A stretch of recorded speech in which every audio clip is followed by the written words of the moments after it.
For centuries, believers have read Revelation 13 as a mysterious and symbolic warning. But in 2025, those ancient words are beginning to take on chillingly literal meaning. What once seemed like apocalyptic imagery is now merging with the very technologies we use daily.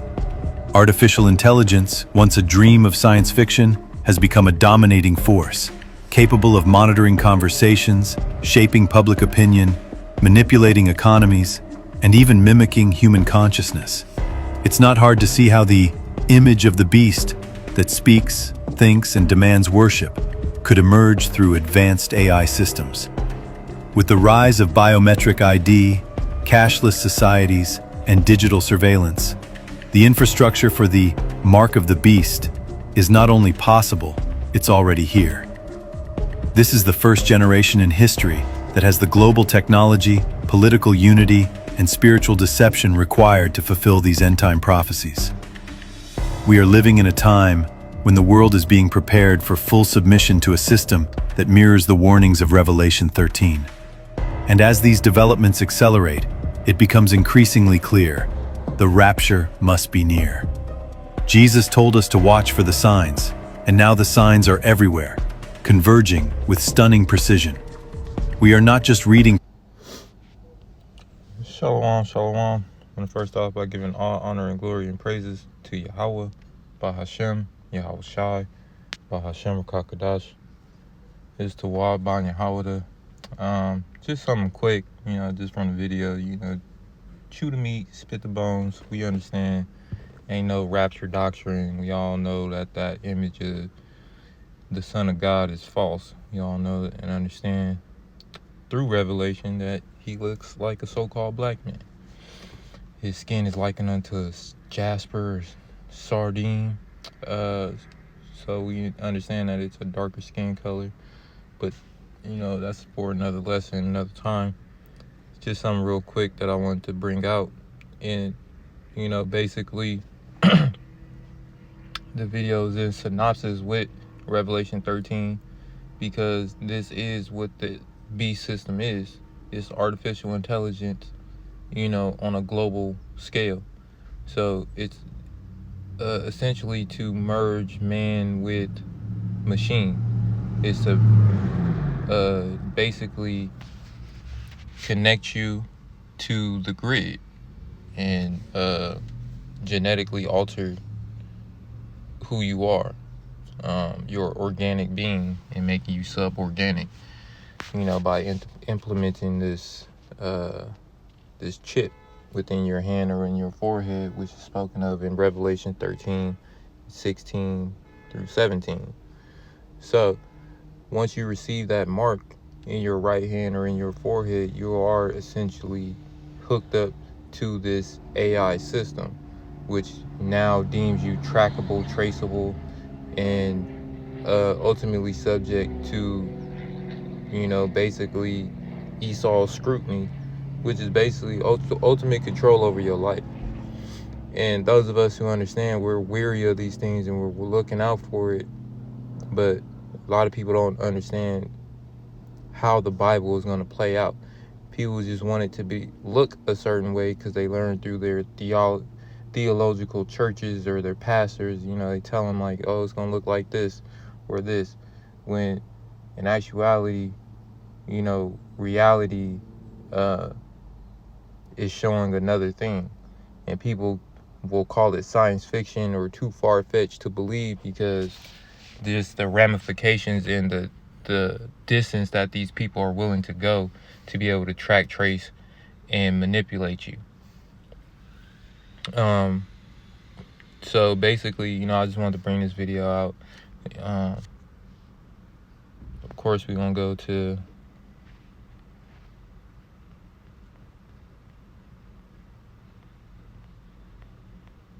Revelation 13 and 16.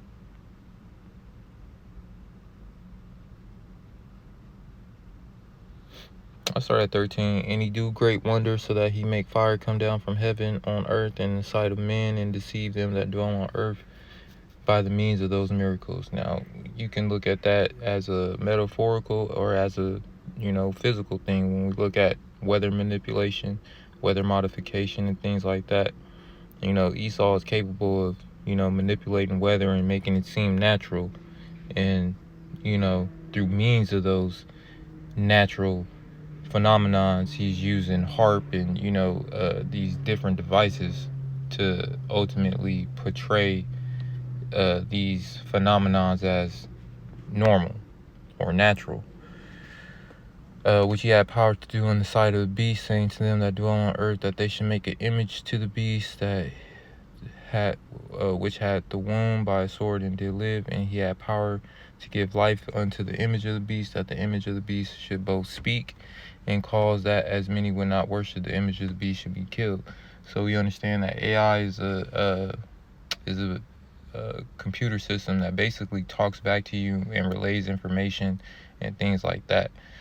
Now, through recent studies and just this whole phenomena of using AI, Chat GPT, Grok, things like that, people are losing cognitive function at a higher rate and becoming more dependent on AI systems and AI to think and speak for them.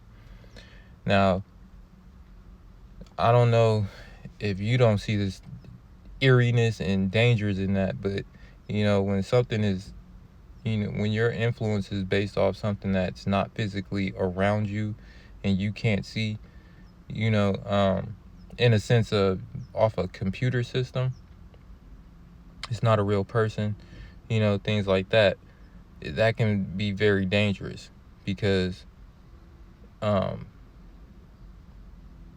we understand that AI has this thing with telling people to commit murders and suicide and all this just crazy madness.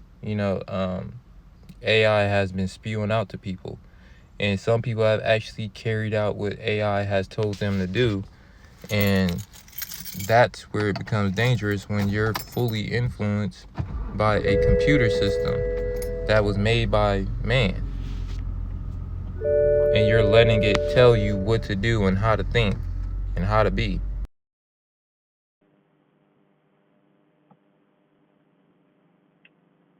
And then ultimately, what do you think is going to happen when these people take the chip? They're going to be influenced and controlled to, or manipulated to basically kill or turn in anyone who doesn't accept the image of the beast. So, um, it's just a slippery slope that we're going down, basically. And he calls all both small and great, rich and poor, free and bond, to receive a mark in their right hand or in their forehead, and that no man might buy or sell or save he that hath the mark or the name of the beast or the number of his name. Here is the wisdom. Let him that have understanding count the number of the beast, for this number of the man, and his number is 636, or 666. So, and we understand that through this microchip is an 18-bit qubit. I say this all the time. I can't think of the guy's name, but his last name is like Charles. But he's the inventor of the RFID chip, and they literally told this man, "Do not read Revelation," before he built or made the chip for him. No, he made the chip for him, and then they said, well, now we want to be able to store information, not just track people, but to be able to store information like ID, health, things like that. And then they advised this man not to read Revelation. Now, why would they do that? And then the fact that he had to make it into an 18-bit qubit. So we understand, you break down that 18, 6, 12, 18.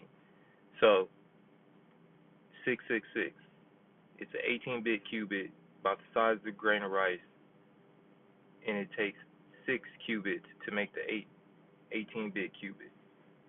3 sixes. It's not hard to tell that this is the identifiable mark that people will receive in the last days.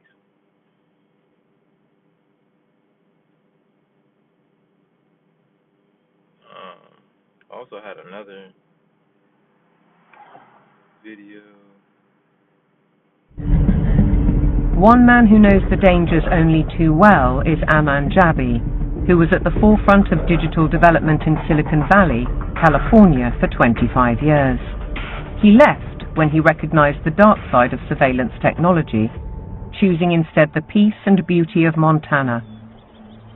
He's an expert in facial recognition.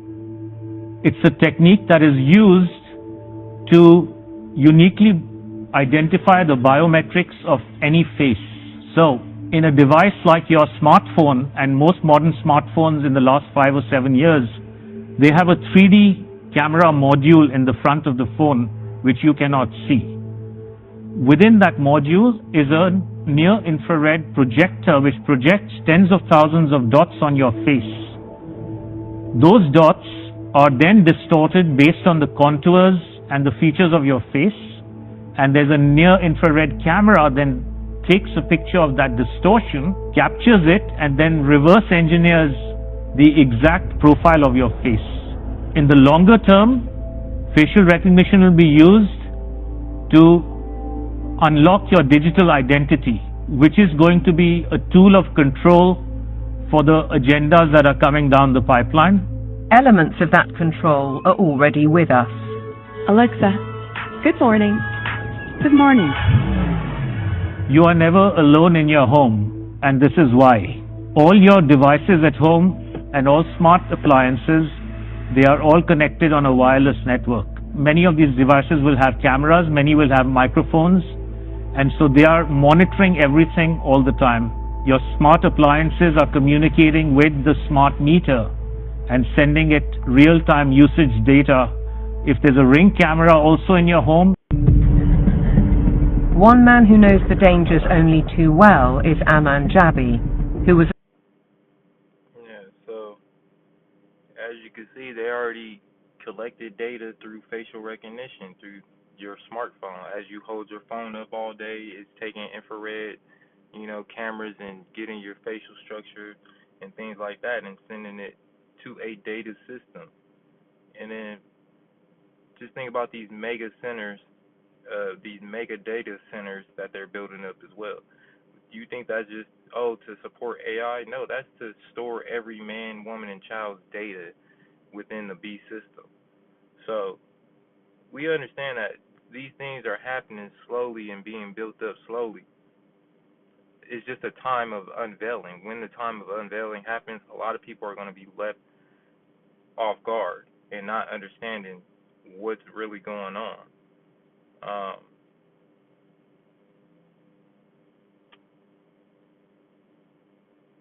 Which brings me to Proverbs.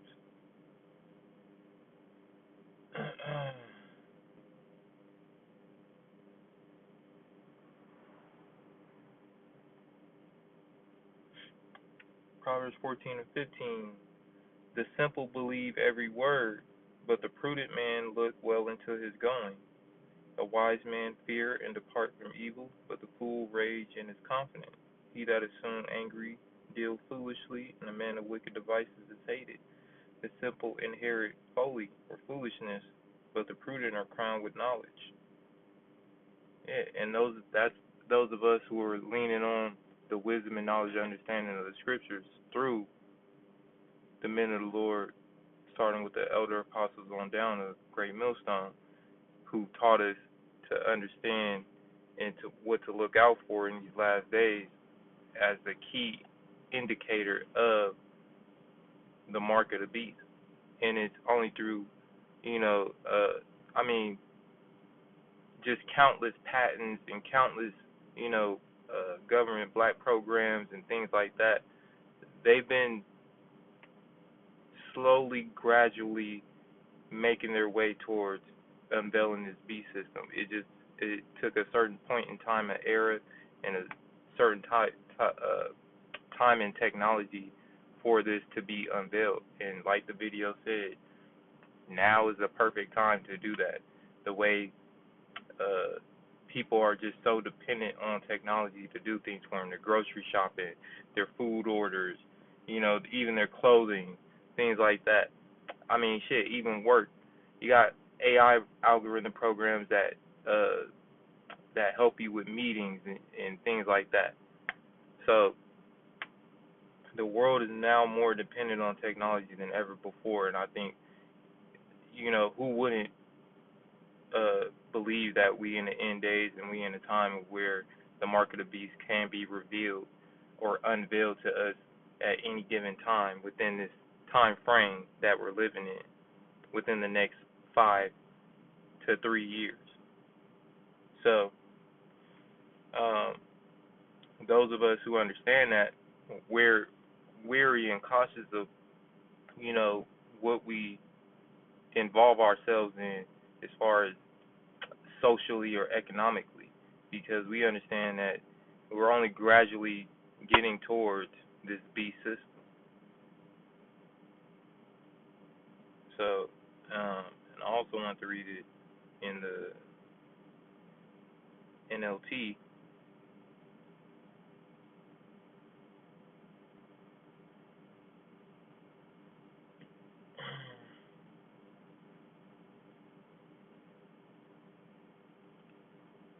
Proverbs 14 and 15 in the NLT to the right. Only simpletons believe everything they're told. The prudent carefully consider their steps. The wise are cautious and avoid danger. Fools plunge ahead with reckless confidence. Short-tempered people do foolish things, and schemers are hated. Simpletons are crowned with foolishness, but the prudent are crowned with knowledge. And that is the point. The Lord will crown you with knowledge and understanding and wisdom of what to look out for. Coming under the right spiritual, acceptance, and really being open to instruction and direction from Yahweh Ba'Shem Yahushua, who the world calls God and Jesus Christ. When you're open to their instruction and what they understand and know, then you'll start to see things for what they are and how they truly are to play out. So when you look at all this, things going cashless, all these like Amazon Go type stores where you just come in and shop and you leave, you don't see anybody at the register. You're slowly phasing out physical people in stores and warehouses. You can only understand and know that we're gradually getting closer to this end time prophecy. We're right there at the doorstep. So what can I do to prepare myself, and what should I be looking out for? And you can only get that answer through the scriptures and through the spiritual push and guidance of Yahweh Ba'Shem Yahushua in which direction you should go, which is ultimately the opposite direction, of course. So I just want to bring that out real quick, just something to think about, something to understand that, yes, we are in those times, and yes, they are doing everything that they can to get this infrastructure set up for when they do unveil it, and people who don't understand what's going on, they're going to foolishly accept it and think it's okay, and wonder, later on if they should have did it or not. But those of us who understand, we know that we're not to take on this mark of the beast. We're not to implant our skin, with this wearable chip that has all this information stored so they can use it how they want to. But, Lord willing, it's edifying. Hopefully it makes sense to you. Once again, I want to say, Call Halayim La, Alahaya Nawa, Yahweh, Bahashem, Yahweh Shai, Bahashem, Rakakadash. All praise to the Most High, Yahweh, Bahashem, in the name of Yahweh, in the name of Yahweh Shai, in the name of the Holy Spirit, to the Shalom, to the brothers out there who give their bodies a living sacrifice day in and day out. Shalom to the hopeful elect out there who labor in His word and truth and sincerity. And Shalom to the speckled bird Israelite who happen to look like these other nations, but through the spirit and bloodline do indeed come back to the nation of Israel. And Shalom to the few off listening and learning in obedience and silence. And Barakathon to the elder and apostles of Great Millstone, which I learned is true from. Peace, salutations. Lord willing, it's edifying. Shalom.